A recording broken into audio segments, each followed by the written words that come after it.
Somewhere on the edge of a Jurassic forest, a mother dinosaur is laying her eggs.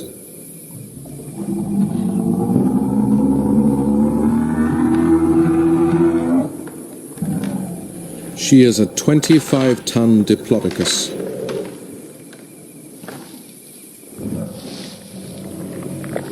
Each football-sized object is carefully placed in a deep trench.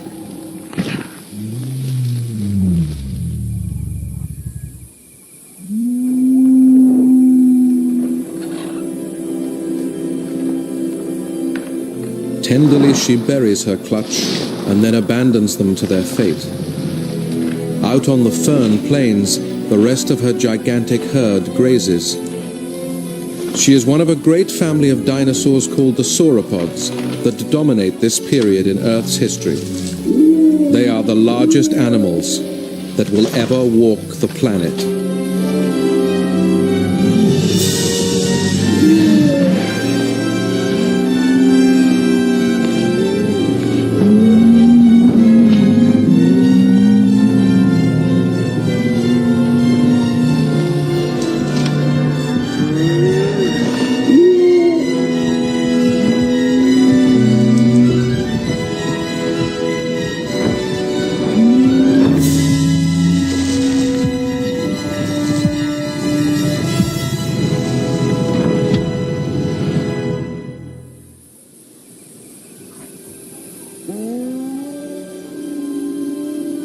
This is the Jurassic period, and the giant continent of Pangaea that used to stretch from pole to pole is now breaking up. It is much wetter than the earlier Triassic period, and where there were once deserts, there are now vast forests of conifer trees. It is 70 million years since dinosaurs first appeared on Earth. And in this greener world, they have evolved into a myriad of different forms.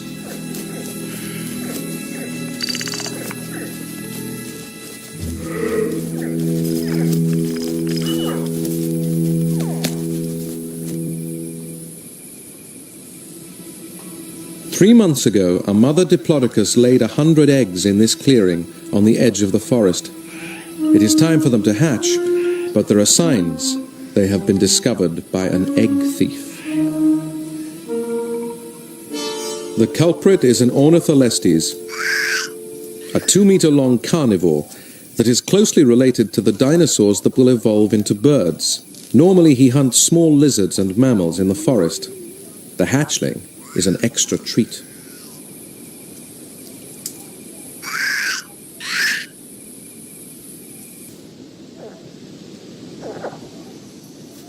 Not all of the landscape is covered in forest. There are vast open fern prairies, and this is where the titans of the Jurassic roam. Dinosaurs like Stegosaurus, with its distinctive row of spinal plates.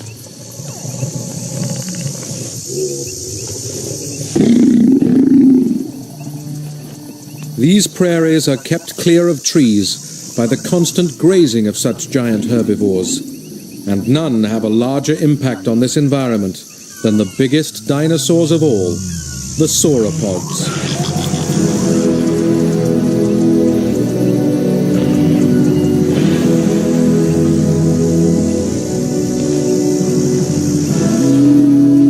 There are many different types of these gigantic, long-necked creatures. These are Diplodocus, the longest of them all. For protection, they move in herds of 30 or more, and some of the older ones are over 40 meters in length. They use their very strong but stiff necks to graze over large areas with little effort. To balance their necks, they have long tails with elegant whip-like ends that are used for communication between members of the herd.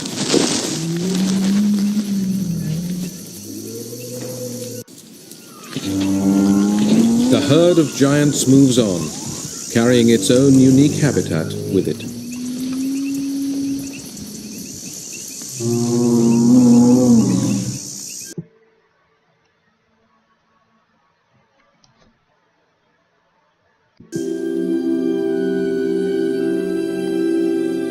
After a night of rain, the redwoods steam in the tropical morning temperatures, and a dinosaur's dawn chorus fills the air.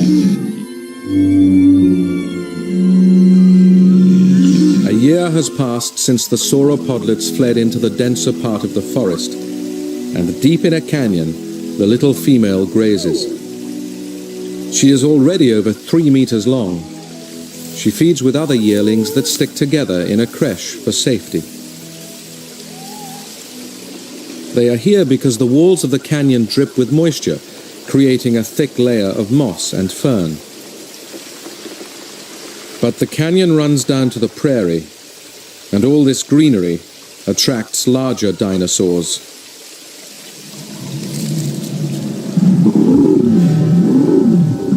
A 7-ton male stegosaurus.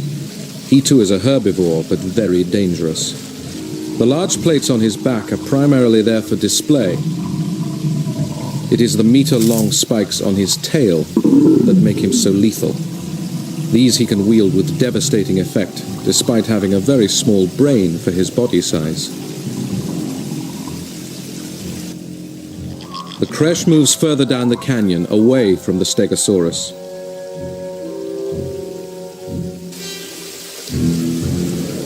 But 2 Allosaurus have also been drawn here by the smell of prey.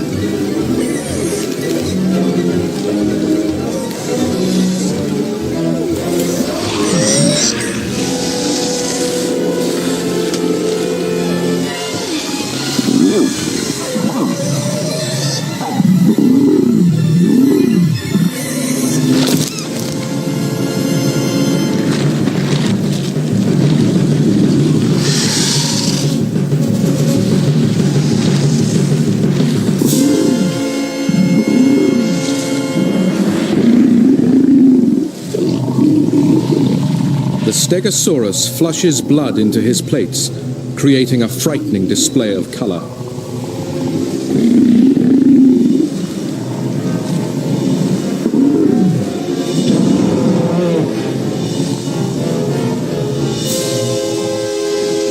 Confused and intimidated by the herbivore's display, the Allosaurus backs down.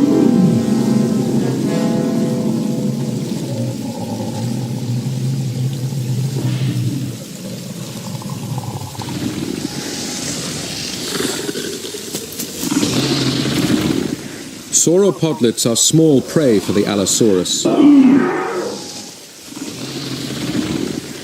These are the lions of the Jurassic, the top predators of their age.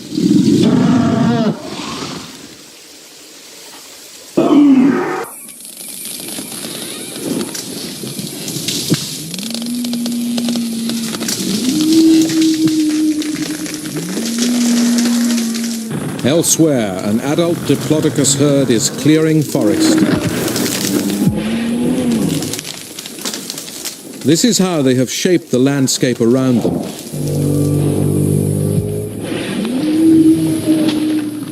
Vast areas of prairies and open forests are kept that way because sauropods flatten so many trees in the search for food. The Diplodocus are actually after the ferns that grow between the trees because their teeth are more suited to these soft green leaves rather than woody branches.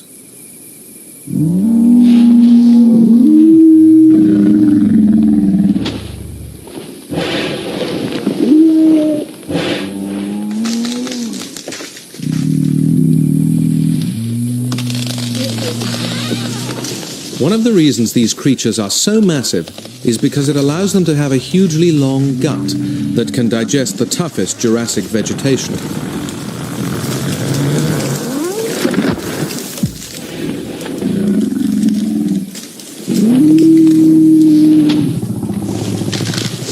Whole leaves pass into their guts, where stones the dinosaurs have swallowed help grind their food down so that bacteria ferment it and release nutrients.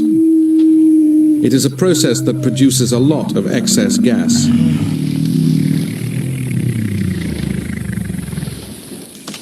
While the gut digests, the body is free to continue its remorseless search for food.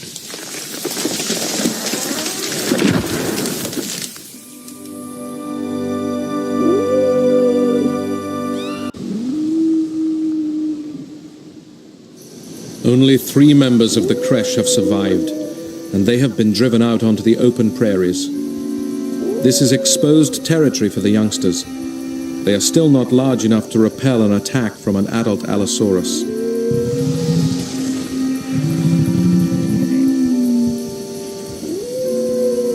To the young Diplodocus, the other dinosaurs here are unfamiliar and huge.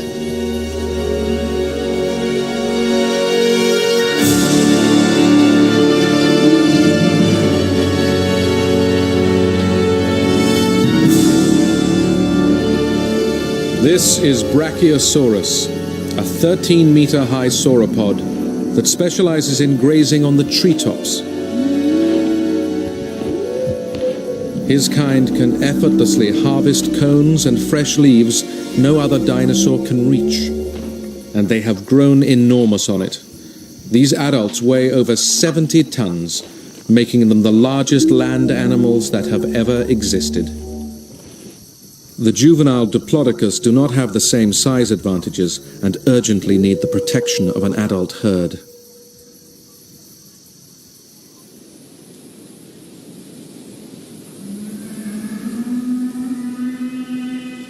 Across a conifer heathland come the plaintive calls of the young sauropods. It is a cry adult animals are programmed to react to. There are only 2 youngsters now, and they need help.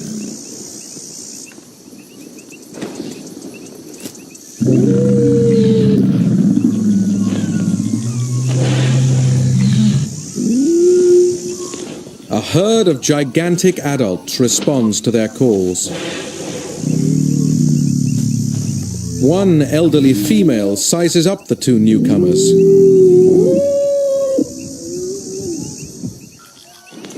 She accepts them. They fall into line behind an adult. Safe at last.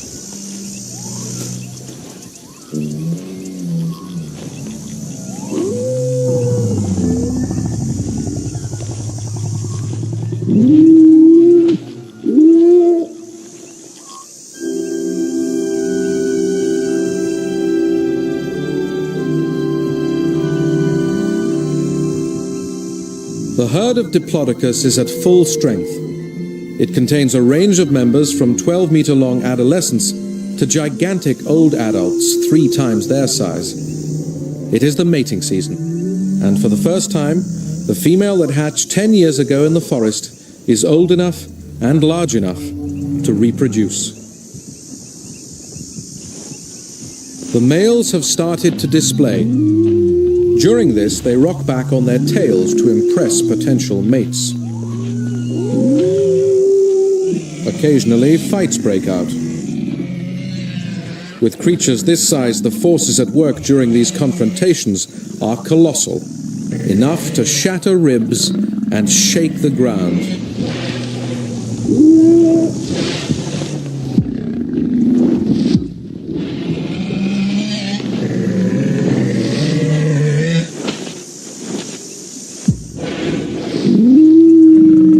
Victor wins the right to mate.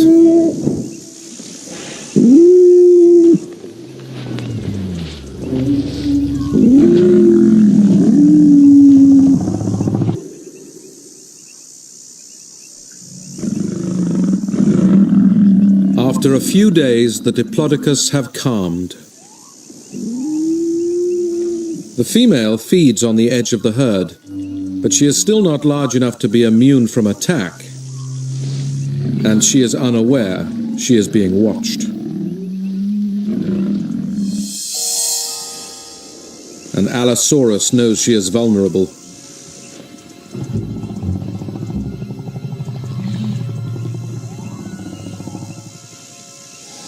The Predators wait for her to become distanced from the herd.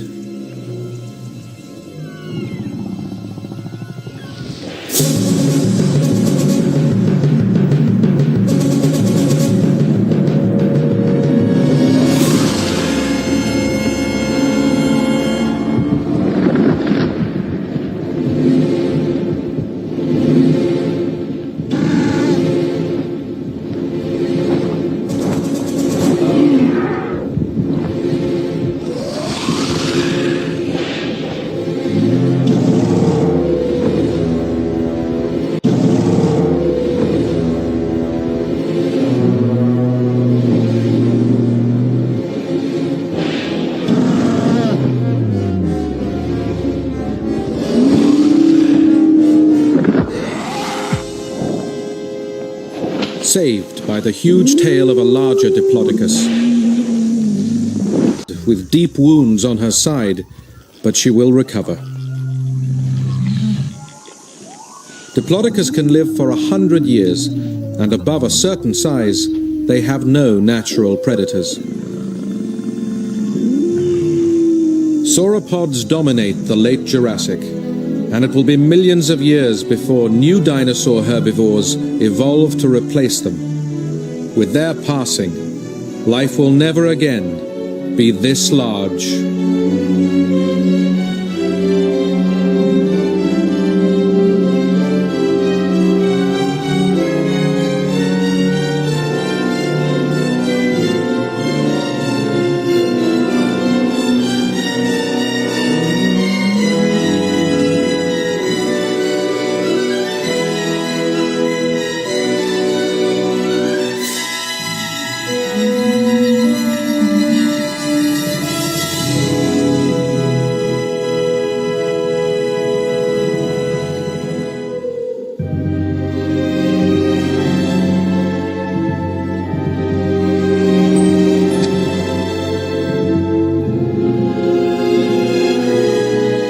Eventually, the mighty sauropods went into decline, and their lowland prairies became flooded because the sea levels began to rise. This created vast inland seas, and in the next program, we will meet the giant carnivorous reptiles that patrolled them.